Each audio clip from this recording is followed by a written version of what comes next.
In today's video, I'm putting the finishing touches on my widescreen arcade project.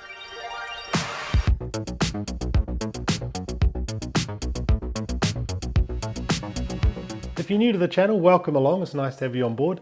My name is Bronson and I am on a quest to build my own home arcade in this big shed I'm sitting in. This rather messy shed. Don't look behind you too hard. But I want to build my own arcade. And we picked up this machine probably a month ago now. We've looked at it in a couple of videos, but this was someone else's project, someone else's homemade widescreen arcade. They've done a really cool job on it. I've got a video sort of showing you all the details of this cabinet, but it is really beautiful, made out of plywood, just a really nice project. They didn't quite finish it off. They flicked it off, and I picked this up for $70 with the buttons, with the 32-inch screen in it, amp, everything for $70. So pretty awesome bargain. All I had to do was put a brain in it. So in another video, we put an old Windows PC in it. We're running Retrobat on it, bunch of ROMs. Looks really nice on the TV.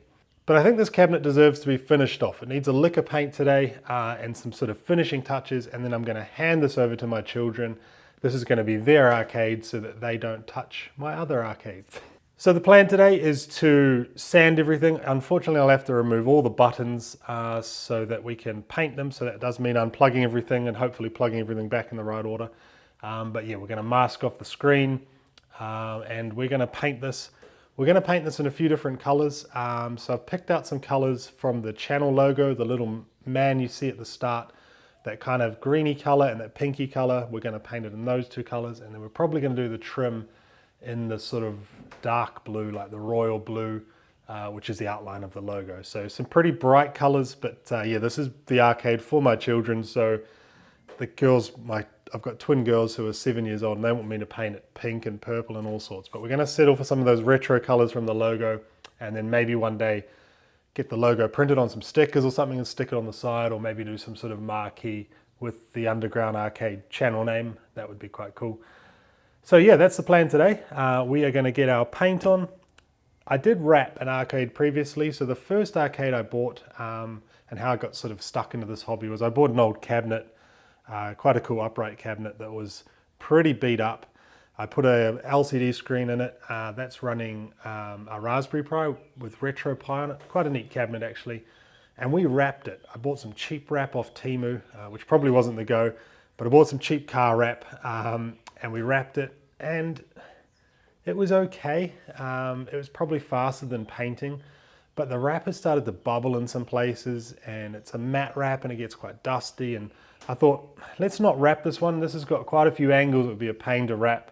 So instead we're gonna paint this, and I guess then see what I do in the future with other cabinets. Do I wrap or do I paint them? So a couple of things to do first. We're gonna take all the buttons out, then we're gonna sand some of the holes that I've bogged, and then we'll get our paint on.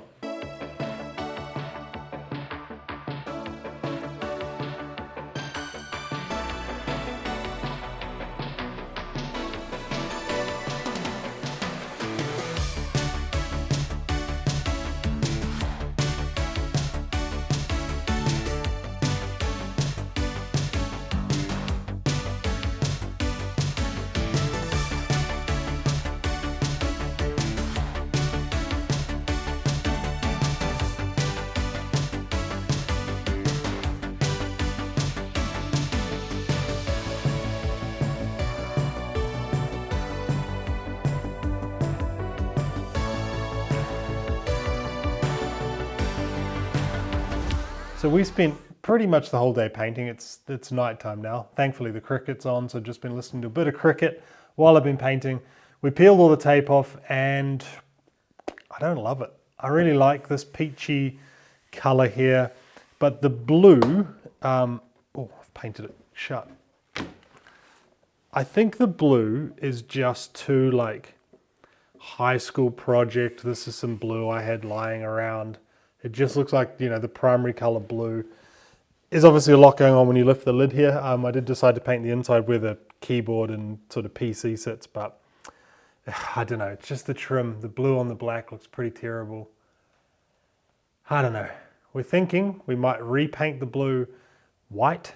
It'll look a bit better, I think.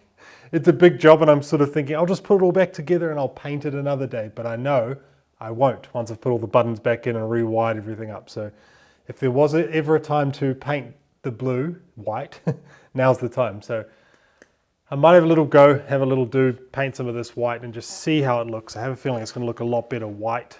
White and the sort of peachy color and the green will go well together. So maybe a few more hours painting and then we'll put it back together.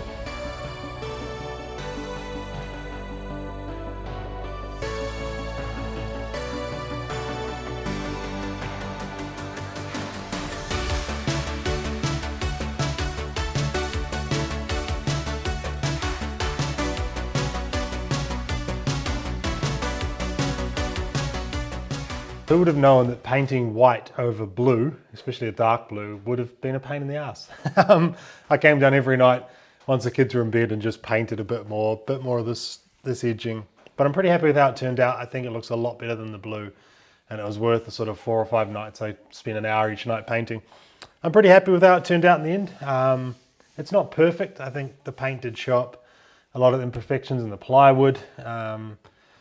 But this is for my children. So I need to keep reminding myself, it doesn't need to be perfect, it's for the children. I've just put a whole lot of old PlayStation games and Sega Master System games and things like that on the PC that's running in here. So it's just for them to have a play with basically and experience old games. But yeah, I'm pretty happy with how it turned out. A couple of things I do need to still fix up. I've left the blue under here. I might just leave it because I just couldn't be bothered painting it. Let's be honest, I couldn't be bothered painting it. But you don't actually see the blue inside under this, where the PC is and the keyboard and the mouse and stuff. So I might just leave that blue. The other thing I do need to sort out at some stage is some artwork for the marquee. It is quite wide, this being a 32-inch monitor, it's quite a wide cabinet. So I need to probably get something custom made and maybe just get a sticker custom made and then get some Lexan and tidy that up, because at the moment you can see the top of the speakers, it's a bit ugly. So that'll be something for another day. But yeah, other than that, pretty happy. So that concludes the little build series on this machine. I'll put this in the corner of the arcade and this will be the one the kids can play on so they don't touch my other machines. Well, at least they're not rough on the joysticks. Now I've got heaps of cool videos coming up on the channel. We're looking into some more software. We're doing some comparisons of some software. I've got a claw machine on a truck on its way to me as well, which needs a bit of fixing up, but we've got some fun videos to do around that. I've also got some cool stuff that's just come in the mail. We're going to look at 60-in-1 boards. We're going to look at Pandora boxes. We're going to try and fix up a couple of old cabinets I've got as well. So we've got heaps coming up as I slowly sort of build this arcade out. If that interests you, subscribe. It's free to do. It's also free to leave a comment. If you've got any questions, queries, anything you think I should have done better, maybe the color scheme's not to your liking, let me know in the comments, because comments really help channels grow and it's free to do as well. And I love hearing from you. So yeah, thank you for watching. I will see you in the next video.